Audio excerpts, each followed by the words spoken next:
Aujourd'hui, lorsque vous voulez écouter de la musique, vous faites probablement ça.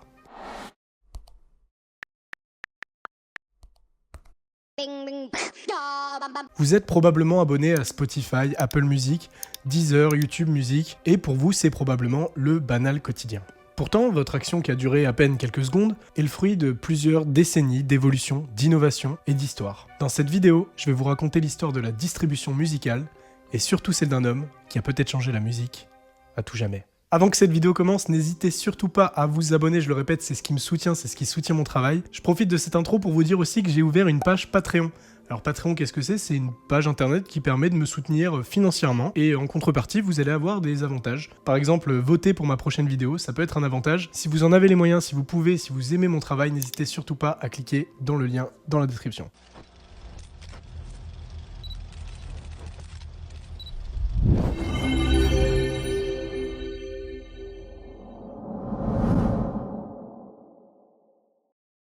Avant de vous parler de la distribution musicale moderne, j'ai pensé que c'était intéressant de vous parler des débuts de l'enregistrement musical. Ça faisait un truc un peu comme ça. En 1857, Édouard Léon Scott de Martinville fait breveter un appareil servant à enregistrer du son, le phonautographe. On parle dans un cornet, puis le son est écrit avec un stylo formant des ondulations sur du papier.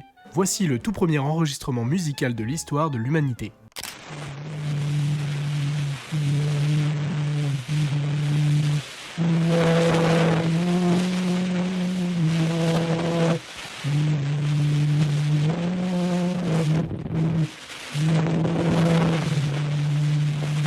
Le problème, c'est que l'appareil peut écrire le son, mais pas le lire. Alors, en 1877, Thomas Edison reprend le concept de Martinville et l'améliore. Il invente le phonographe. L'appareil dispose maintenant d'un stylet qui coupe des rainures en papier d'aluminium. Les sons, une fois enregistrés, peuvent alors être rejoués. Puis, en 1880, Émile Berliner regarde le phonographe d'Edison et se dit un truc du genre « Ah, je sais pas, c'est un peu gros quand même, hein. Et si on virait le cylindre là, dégueu, et on met ça sur un disque ?» Il met alors au point le disque, fait à partir de gomme laque, et invente le gramophone. Alors le gramophone c'est cool pour l'époque, mais c'est un peu chiant parce que les voix enregistrées ne doivent pas être trop aiguës ou trop graves, sinon on n'entend rien du tout. Côté enregistrement, on invente en 1925 le microphone, qui permet de transformer un signal électrique en signal sonore. En 1948, le premier disque 33 tours est édité par la Columbia Records et ils sortent ce banger.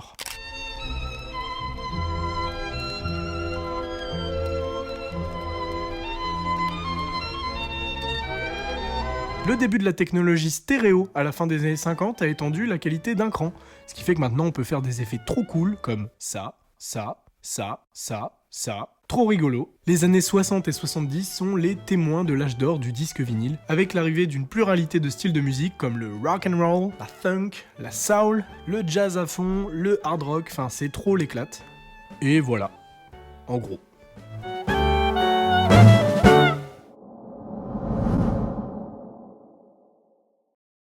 Dans les années 70, deux géants de l'audiovisuel, Sony et Philips, font alliance afin de mettre au point le compact disc. Le premier support numérique d'écoute sonore, c'est le Compact Disc Project lancé en 1979. Regardez bien ce disque. Ce disque, c'est en principe le disque de l'avenir, un disque numérique, inusable ou presque. Il ne rentre en contact avec aucun objet, puisque c'est un rayon laser qui le sillonne. Nous pensons que le 33 tours traditionnel disparaîtra dans une dizaine d'années. C'est donc une révolution relativement rapide. Les deux concurrents avaient précédemment développé leur proposition du format CD avec des spécificités techniques un petit peu différentes, mais le standard sera finalement défini en 1982 dans le Red Book Standard. Le Red Book Standard est juste là pour standardiser une multitude de détails techniques, commerciaux et aussi des choses très basiques du genre la durée minimale d'une piste est de 4 secondes, le nombre maximum de pistes est 99 et encore plein de petits détails qui font qu'aujourd'hui c'est devenu un standard. Aux États-Unis, les tout premiers lecteurs CD coûtaient environ 900$, ce qui représente à peu près 3000$ aujourd'hui. En termes de pouvoir d'achat, c'est assez cher. Au début des années 80, Sony avait sorti le très populaire Walkman, un baladeur cassette qui permettait de bouger avec sa musique et qui effrayait les messieurs de 40 ans dans les reportages. Vous avez sûrement croisé au détour d'une rue un de ces personnages bizarres coiffés d'un drôle de casque. Rappelez-vous, il ne manquait que les antennes pour évoquer une autre planète. Mais n'ayez pas peur, ils ont simplement un Walkman. Beaucoup de gens qui me regardent avec un air nouvelle génération du XXe siècle, enfin Moi je m'en fous éperdument, du moment que je suis bien, c'est le principal. Pour les psychiatres, c'est une nouvelle rupture plus grave que celle des générations. Alors ce danseur au Walkman fait-il un pas en arrière ou un pas en avant ? C'est ainsi que Sony a tenté le Discman en 1984 pour faire adopter la technologie CD à ceux qui avaient la bougeotte. C'est bien tenté, mais ça saute un disque, surtout quand on bouge. Du coup, les consommateurs étaient partagés entre le CD à la maison, le Walkman dans la rue et ce bon vieux vinyle. Il faudra attendre l'année 1988 pour voir le CD majoritaire comme support d'écoute. C'est peu de dire que la demande est faible. L'an dernier, 5 millions de 45 tours vendus contre 75 millions de compacts, malgré un prix toujours supérieur. Une goutte de vinyle dans un océan de CD. Le 45 tours a perdu sa guerre contre le laser et ce n'est pas fini. Le prochain sur la liste pourrait bien être son grand frère, le 33 tours. Les lecteurs CD sont le résultat des plus grandes innovations technologiques et c'était assez rare qu'on puisse trouver ça aussi rapidement dans les foyers. Pourtant, le CD, bien que technologiquement supérieur, n'a pas apporté que des bonnes choses. Est-ce que vous connaissez la Loudness War ? La Loudness War, c'est littéralement la guerre du volume. Depuis l'invention du disque vinyle, les maisons de disques se sont rendues compte que les gens trouvaient qu'un son joué beaucoup plus fort était souvent beaucoup plus cool et qualitatif. Alors que c'est faux, hein, c'est juste plus fort. Du coup, comme les maisons de disques n'avaient pas le contrôle sur le volume des disques qui étaient joués par les jukebox dans les cafés, ils montaient le volume préalablement au mixage. Comme ça, les gens se disaient « Oh ça alors, ce son est beaucoup plus fort que le précédent. Il doit être beaucoup mieux dans ce cas. Je vais l'acheter et l'aimer à tout jamais. » Sauf qu'avant le CD, les éditeurs de disques étaient limités physiquement par le vinyle, puisque si on essayait de monter trop fort le son, le disque allait juste sauter. Le problème, c'est que cette limitation physique n'existe plus avec le CD, puisqu'il est numérique, je le rappelle. Ainsi, les parties des musiques un peu trop douces et faibles en volume ont très vite été boostées quand elles passaient à la radio ou lors des rééditions. Le problème, c'est qu'en remontant les passages qui sont faibles afin d'harmoniser le son, on le compresse. Et du coup, on perd nettement en qualité et en détail.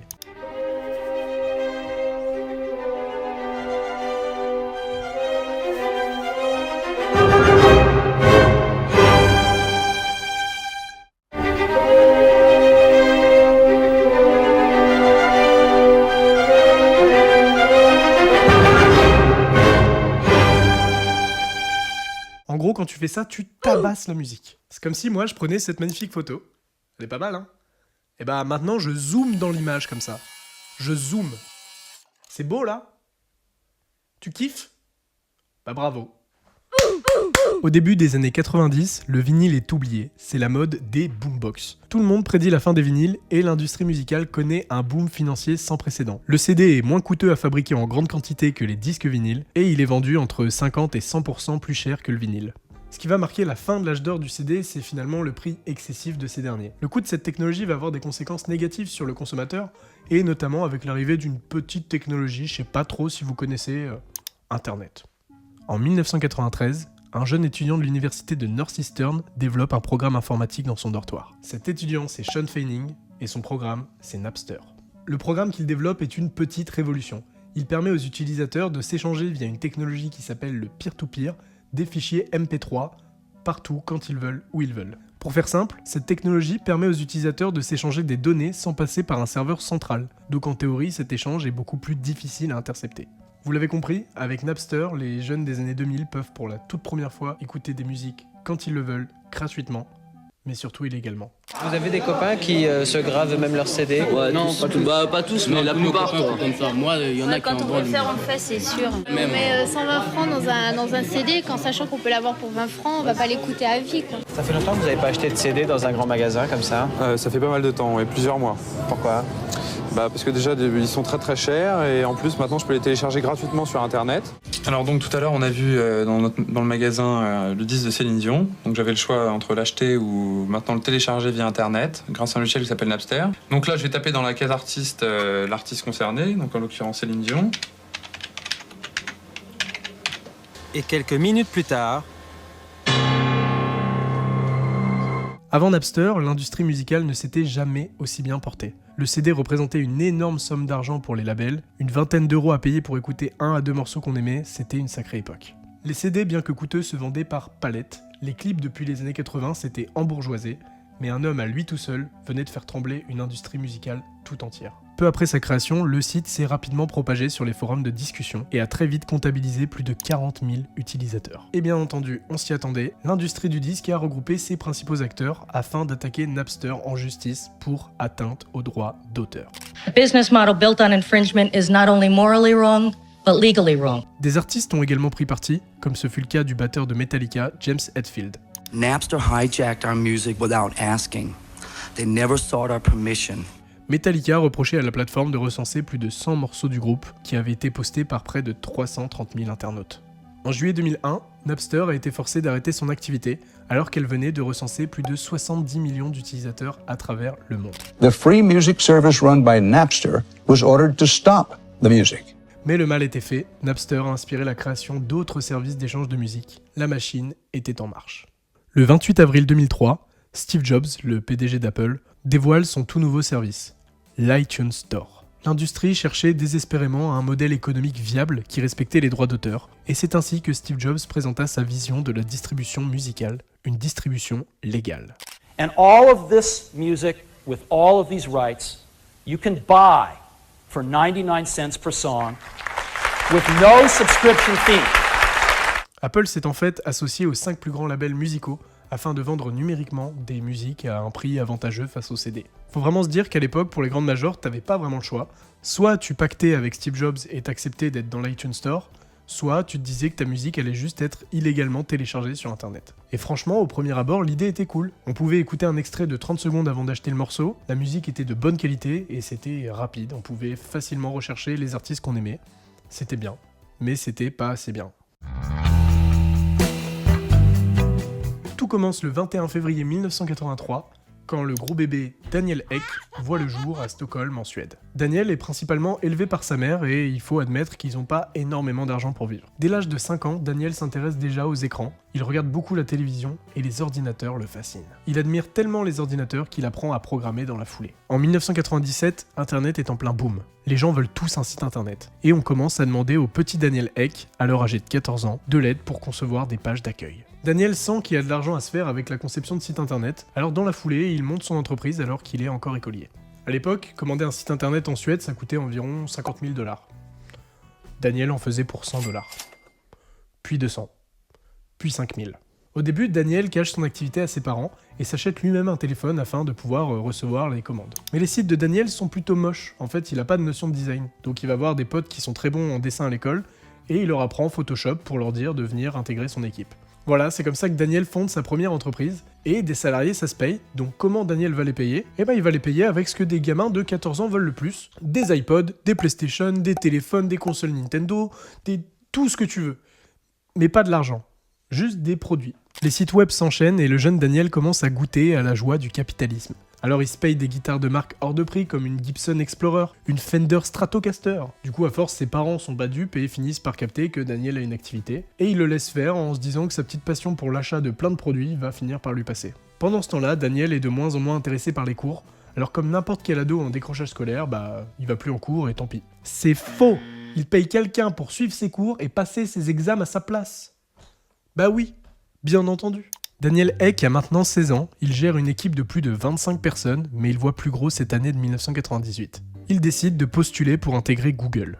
Malheureusement, comme Daniel n'est pas Google... Non mais je suis pas Google quoi. Et comme il n'a pas de diplôme universitaire, il est refusé. Et ça arrête pas du tout Daniel parce qu'il se dit qu'il va créer un meilleur navigateur que Google, qui était déjà bien en avance sur son temps. Bon, il échoue aussi, mais son échec va lui apprendre comment fonctionne la publicité sur internet, comment les gens font des recherches. Il analyse un petit peu tout ça et il emmagasine ses informations pour plus tard. Daniel se sert de toute cette expérience pour fonder en 2005 une plateforme de petites annonces qu'il nomme Advertigo. Advertigo, c'est pas mal puisqu'en même pas un an, l'entreprise va être rachetée par TradeDoubler, une société européenne de marketing numérique. Et à ce moment-là, pour lui, tout s'enchaîne. Il devient millionnaire à seulement 23 ans, il commence à fréquenter les clubs, les soirées privées avec des grands noms du web, mais aussi des superstars. Mais à peine un an plus tard, il se retrouve tout seul dans une cabane au milieu d'une forêt. Daniel est en dépression. Nous sommes en 2006 et Daniel Ek a fait le point sur sa vie.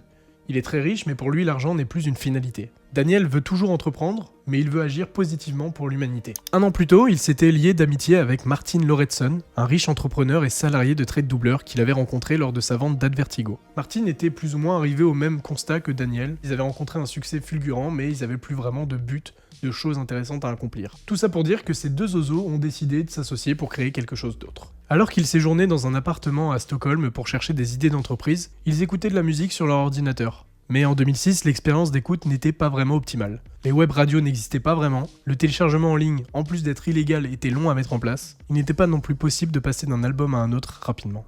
Daniel savait que les gens n'arrêteraient jamais de pirater de la musique sur internet, parce qu'en fait, ils n'avaient juste pas de moyens plus pratiques d'en consommer. Ce qui manquait, c'était un bon service, qui fonctionne bien, qui soit pratique, et qui respecte le droit d'auteur. J'ai réalisé qu'on ne peut jamais légiférer pour lutter contre le piratage. Les lois peuvent sûrement aider, mais elles ne suppriment pas le problème. La seule manière de résoudre le problème était de créer un service meilleur que le piratage, ce qui nous a donné Spotify. À l'époque, il y avait vraiment deux options, les sites de téléchargement illégaux comme Napster, qui étaient populaires mais illégaux, et iTunes, qui était pratique mais trop cher. Et Spotify serait le parfait entre-deux pour le consommateur.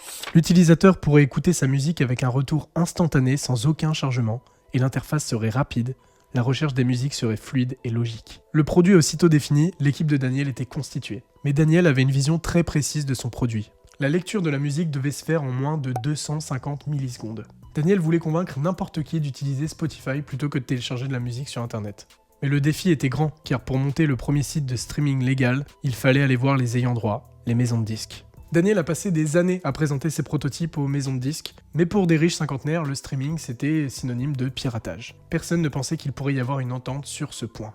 L'acharnement a fini par payer car le logiciel était tellement bien, l'interface était tellement bien finie, qu'une première maison de disques a accepté. Per Sandin, le dirigeant d'Universal Music Suède, a été le premier à soutenir Daniel. Après avoir vu la démo, il aurait déclaré « Ça ne peut pas être vrai, ça ne peut pas être si bien ».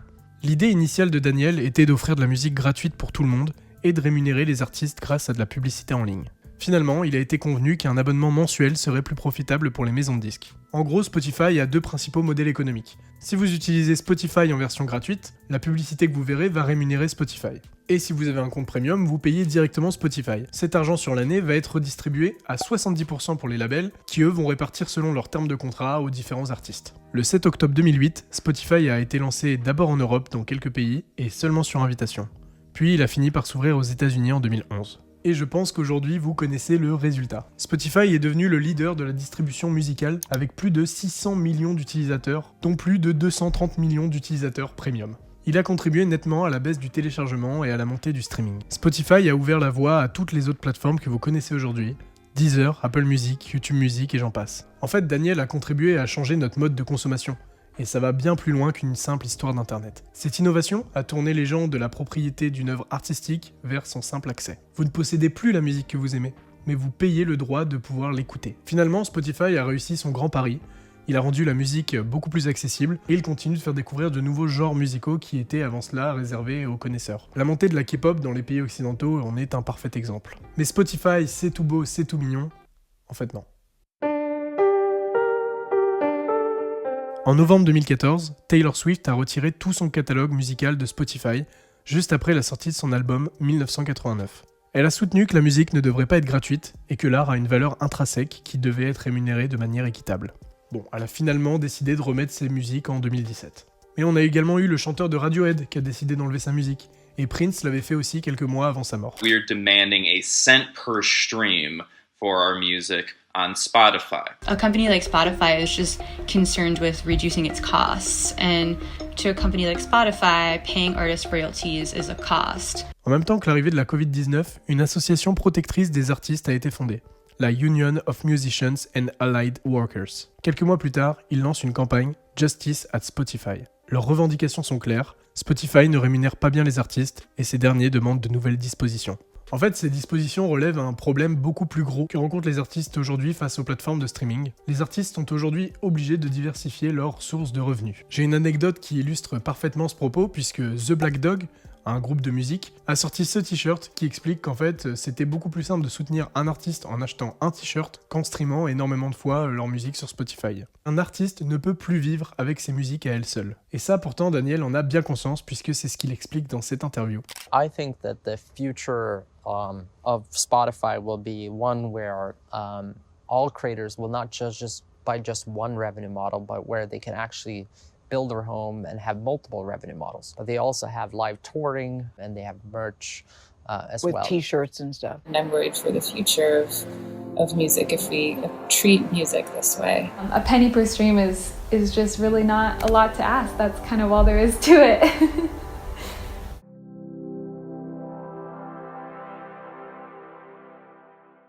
Je Je vous remercie d'avoir suivi cette vidéo, j'espère qu'elle vous a plu. N'hésitez surtout pas à vous abonner en cliquant sur le bouton en bas. Si vous en avez les moyens, je le répète, Patreon, ça peut aider. Je vous dis à très bientôt pour une nouvelle vidéo. Merci.